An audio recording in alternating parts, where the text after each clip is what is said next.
What you got? Raspberry. Fresh from the tree.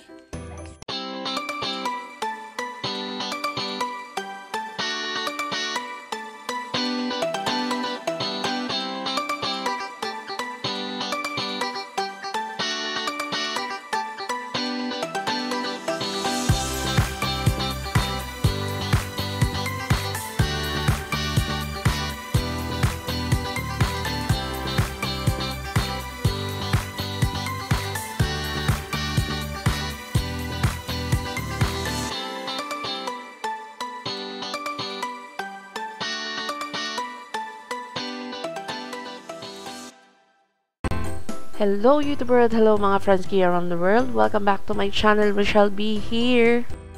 Welcome to our backyard. In today's video, I'm just gonna show you some of our outdoor plants that we have. This is urban gardening in Malta, how it's look like. Some plants are from the seed and some we bought it, and others are just grow because of the propagation. Every year we used to plant different flowers, but this year, good thing we decided to plant the carrots. We need more gulay this time.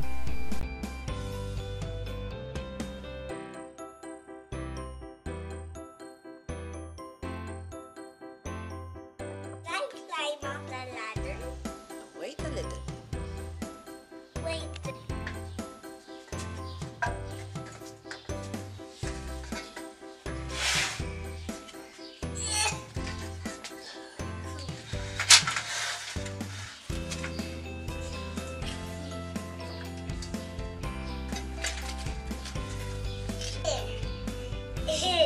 I can climb the ladder so high.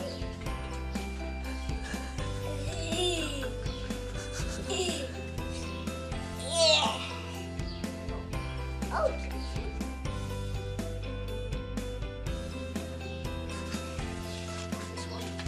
We saved that.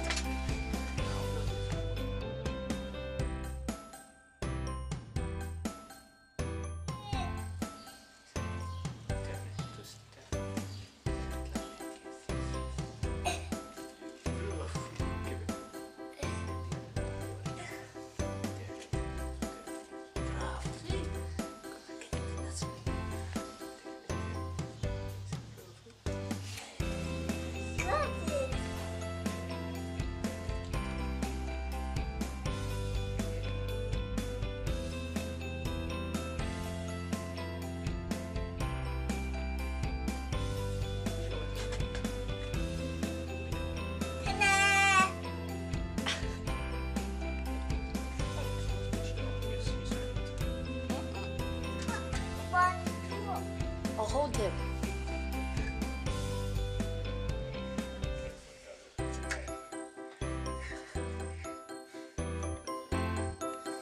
What you got? Raspberry. Fresh from the tree.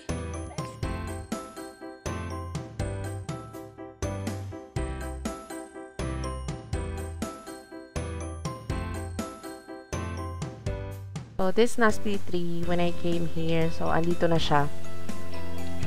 Sapat lang siya nakatanim, and lucky this year nag-fruit na. And this is the 5 years old lemon tree. Maliit siya kasi tinrim ko yan nung 3rd year niya. And ngayon lang din siya talaga namulaklak ng bongga. Last year, I think 2 lemons lang yung nakuha namin. But this year, I think mas marami siyang mabubunga.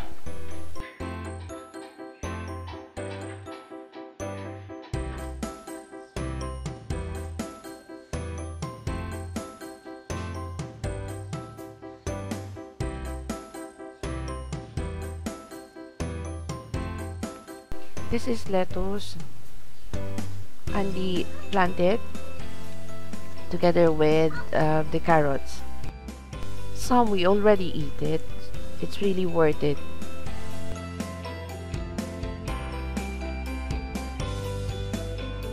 So this is malunggay seed and sitaw seed.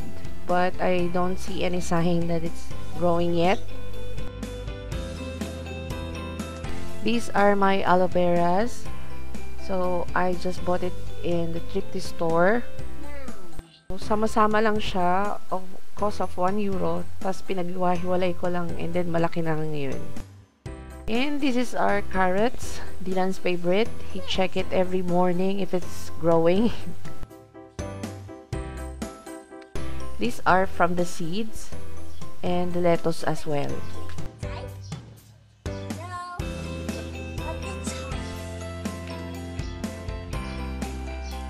This kind of fern, it grows on our wall. We didn't plant it, but it just keep growing.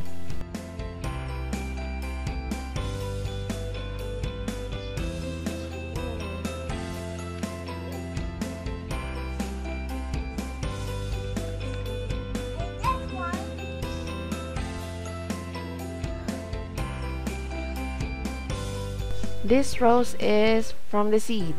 Yes, it's possible. And this is my lemongrass. Yung mga nakat ko is tumutubo na ulit siya. Springtime.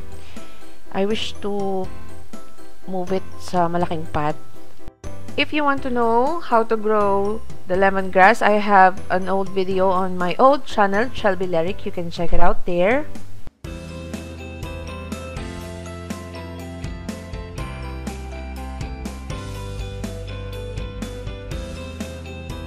This is Freesia.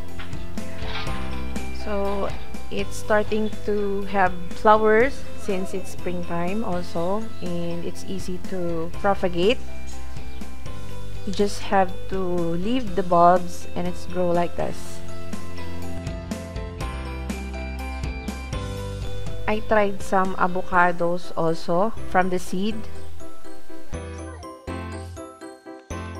These are my snake plants. So when I came here, it's just 4 leaves of that, and it's in the pot. And then I move it on the soil, and now look at this, so many. This is a low maintenance plants that really can adapt to the warm and cold weather.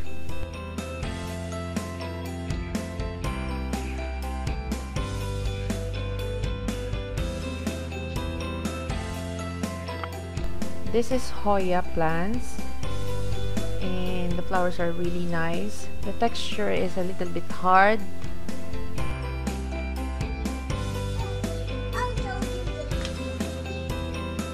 This is our calanchos.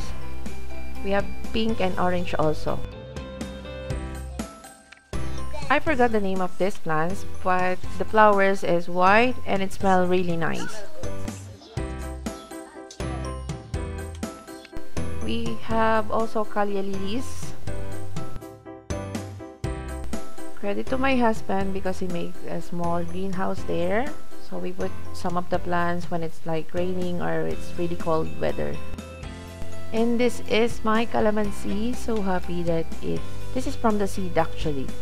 It's grow. Hoping to grow it more. I had a mango here but it's not really healthy. I grow it from the seed also.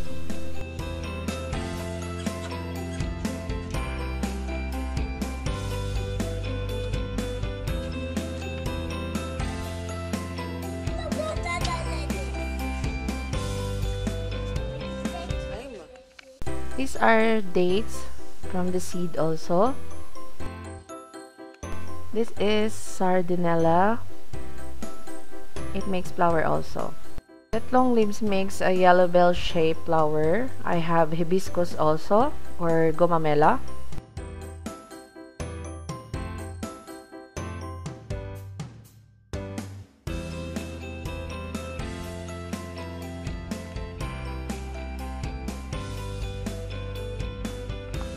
This is holiday or Christmas cactus, they call it here, from my in-laws. They give it to us.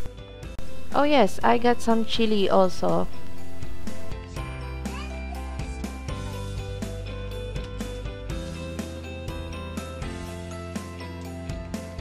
We have varieties of spider plants also. This is good for indoor or outdoor plants.